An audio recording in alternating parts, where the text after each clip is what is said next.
বর্তমান সমাজের ভিতরে একজন বাউল আল্লাহকে নিয়ে কটাক্ষ করেছে, আপনারা জানেন কি জানেন না? এই বাউল কি কথা বলেছে? বাউল নাকি সূরা নাসের তাফসীর করেছে নাকি? বলেন তো, তাফসীর করতে গেলে তার কি পরিমাণ যোগ্যতা লাগে? কিন্তু একজন বাউল, আমার বাংলার জমিনে একজন বাউল থেকে সে কোরআনের তাফসীর করে, কোরআনকে ব্যঙ্গ করে। বলেন তো, বাউলের চাইতে আবু জেহেল জ্ঞানী বেশি ছিলেন না অল্প ছিল? বাউলের থেকে আবু জেহেল জ্ঞানী বেশি ছিলেন না অল্প ছিল? আবু জেহেল যদি বাউলের থেকে জ্ঞানী বেশি থাকে, আবু জেহেলকে আল্লাহ রাব্বুল আলামিন বললেন, হে নবী, আবু জেহেলকে বলো সে যেন এরকম একটা কোরআন বানায় নিয়ে আসে। আবু জেহেল কোরআন বানাইতে যায়, আবু জেহেল কোরআন বানায় পারে না। এইটা কেমন কোরআন, যেই কোরআনের ভিতরে একটা নোক্তাকে পরিবর্তন করা যায় না? আবু জেহেল এসে পায়, মুহাম্মদ, এটা তো সাধারণ কোন কোরআন না, এই কোরআন তো সাধারণ কোন কোরআন না। কারণ কি? এই কোরআনটা এমন একজন দেখছে একবারও স্রষ্টা ছাড়া আর কেউ পারবে না।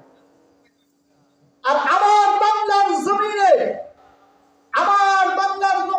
90% মুসলমানের দেশে একজন বাউল হয়ে আল্লাহকে নিয়ে কটূক্তি করে, আর আমরা এমন ইমানদার হইলাম যে এ পর্যন্ত তার কাল্লাকে ছিঁড়ছাড় করতে পারলাম না।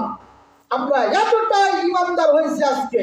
যারা এই বাউলের পক্ষে সাই দেয়, যারা এই বাউলের পক্ষে কথা বলে, যারা এই বাউলকে উস্কায়া দেয়, তাদের একজনও ঈমান নাই।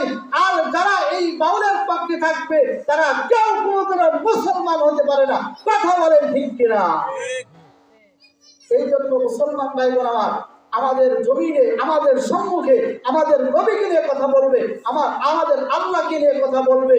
আর আমরা যদি আজকে যদি উজ্জীবিত না হই, আজকে যদি আমরা না জাগি, ভাই কেমনে সকাল হবে?